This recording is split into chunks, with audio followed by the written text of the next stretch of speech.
नाही, असं आहे की कार्यकर्त्यांमध्ये एक उत्साहाचं जे इंजेक्शन द्यायचं होतं आणि हे मान्य करावं लागेल की थोडीशी मरगळ आलेली होती. पण एकदा शरद पवार साहेबांना बघितलं आणि शरद पवारांचे शब्द कानावर पडले की आपोआप कार्यकर्ता तेजोवलयात येतो. आणि मला वाटतं त्या तेजोवलयात आणण्यासाठी हे शिबिर उपयोगी पडतं.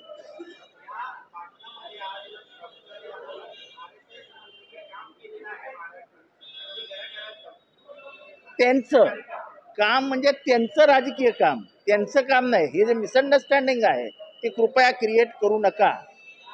त्यांनी सांगितलं की त्यांच्या विचारांचं ते डेडिकेशननी काम करतात आणि फॅक्ट आहे. तारीफ नहीं कह सकते, उनके काम की पद्धति के बारे में उन्होंने बोला, उसको तारीफ नहीं कह सकते आप. और ये हम भी मानते हैं ना कि 20-20 साल वो एक जगह पे जाके रहते हैं. अरे पर मैं फिर से बोल रहा हूँ, मैंने खुद ने भाषण में कहा, पवार साहब सामने बैठे थे, मैंने पवार साहब से बोला कि मुझे कुछ बोलना, और मैंने कहा कि आखिरी दम तक शरद पवार बीजेपी के साथ नहीं जाएंगे. ये क्यों नहीं बताते आप? ये बराबर छुपा के रखते. उन्होंने कार्यकर्ताओं का कहा कि वो भले ही उनके विचार हमको नहीं है लेकिन वो डेडिकेशन से काम करते हैं. और तो ये तो मानना ही होगा ना.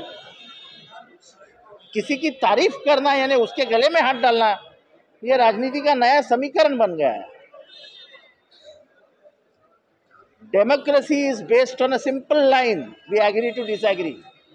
तुम्हारा और मेरा विचार नहीं जम सकता है लेकिन तुम्हारे विचारों का सम्मान करूंगा. और उसको तो उन्होंने यही कहा कि उनका डेडिकेशन एंड डिवोशन है. और ये स्वयं आरएसएस के लोग कहते हैं कि इस बार का जो विजय है, जो ईवीएम के साथ साथ अगर मिला है तो उसमें सबसे ज्यादा हाथ आरएसएस का है. ये आरएसएस के लोग बताते हैं. तो किसी संगठन ने अगर काम किया है तो किया है, उसमें क्या है.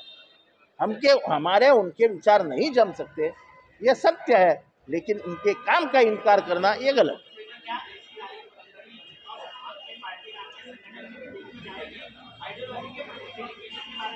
ये बात इधर से है कि आइडियोलॉजी के प्रति डेडिकेशन रखो. अगर आप सेक्युलर हो तो सेक्युलर हो, उसके परिणामों की चिंता मत करो, अपने विचारधारा के प्रति अपनी निष्ठा कायम रखो. ये उनका उद्देश्य. अरे यार, अभी कई का मर्जर, इतना बात करने के बाद मर्जर का सवाल पूछ रहे आप. अरे यार, मैं तुमको बोला ना, अभी मैंने खुद ने मेरे ही भाषण में कहा कि कोई मर्जर नहीं, किसी के साथ जाना नहीं. और ये साहब के सामने बोला, और साहब ने अपने भाषण में भी बोला चलो काम पे लग जाओ. तो कौन सा मर्जर की बात कर रहे हैं आप?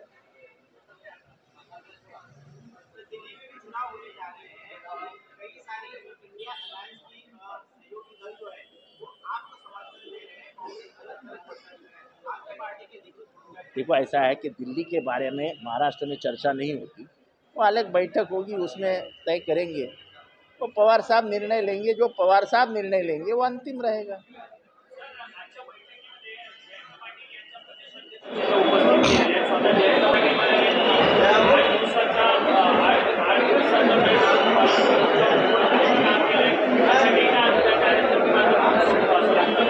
नाही, असं तुम्ही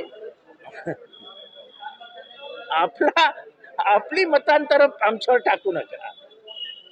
हा, हे मी तुम्हाला आत्ता सांगतो की जेवढी मेहनत जयंत पाटील साहेबांनी पक्षासाठी केली, पक्षाला वेळ दिला, यश अपयशावरती अध्यक्षपद ठरत नाही. मग लोकसभेचे यश हे जयंत पाटलांचं यश आहे. 6 महिन्यात बदललं तर मग जयंत पाटलांना काढून टाकायचं, हे कुठलं नवीन गणित आहे. आणि हे मी माझ्या भाषणात बोलून दाखवलंय. तेव्हा अशी कार्यकर्त्यांनी मतं मांडावीत, असं साहेबांचे नेहमी विचार असतात. पण शेवटी अंतिम निर्णय साहेब घेणार आहेत. हाच आमचा पक्ष याच्यासाठीच ओळखला जातो की आमच्या पक्षामध्ये समोर शरद पवार बसलेले असतात आणि कार्यकर्त्यांना बोलण्याची संधी मिळते आणि ते बोलतात. हीच आमची वेगळी, हाच आमचा वेगळेपणा आहे, हीच आमची ओळख.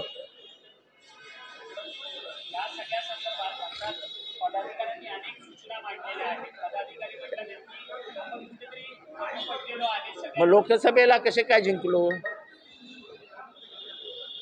हा प्रश्न मी कार्यकर्त्यांना विचारला. तेव्हा पराभवानंतर थोडीशी मरगळ येते, ती साहजिक आहे आणि ती दिसते बैठकांमधनं. ती त्यांची मरगळ काढण्यासाठी तर बैठक होती.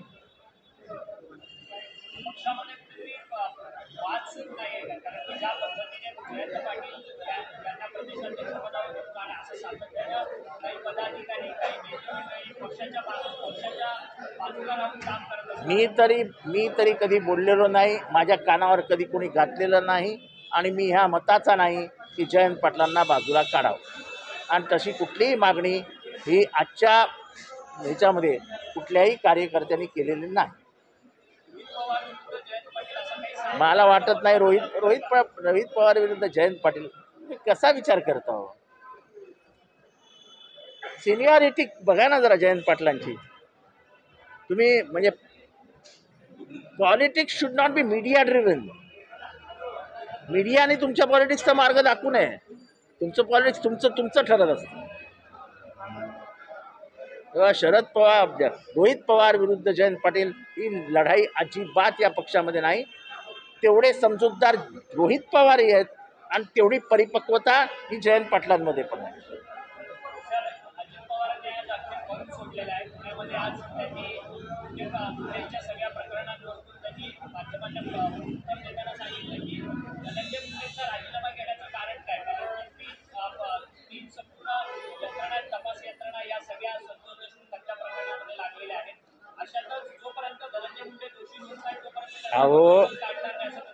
अहो नैतिकता नावाची गोष्ट असते ना, नैतिकता.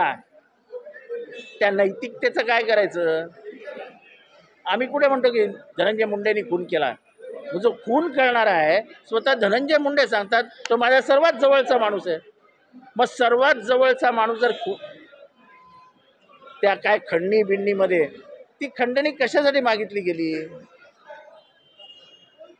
माझा आरोप आहे आणि मी तो सिद्ध करून देईन की ती खंडणी म्हणजे इलेक्शन फंड होता. मग इलेक्शन कोणाचं होतं? अजित पवार काय म्हणतात त्यांचं पाठराखण करणं त्यांचं काम आहे. महाराष्ट्राचा इतिहास काय सांगतो? अब्दुल रहमान अंतुरे, निलंगेकर, विलासराव देशमुख, R.R. पाटील, मनोहर जोशी. काय झालं?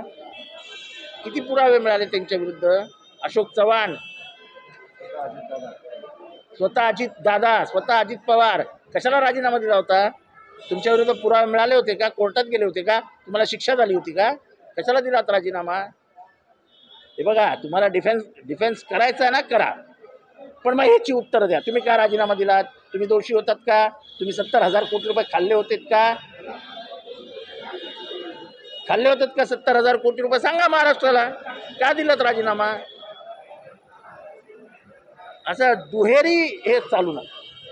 तुम्हाला वाचवायचं आहे धनंजय मुंडेंना वाचवा, पण मग ह्याचं उत्तर द्या की तुम्ही राजीनामा का दिला होता?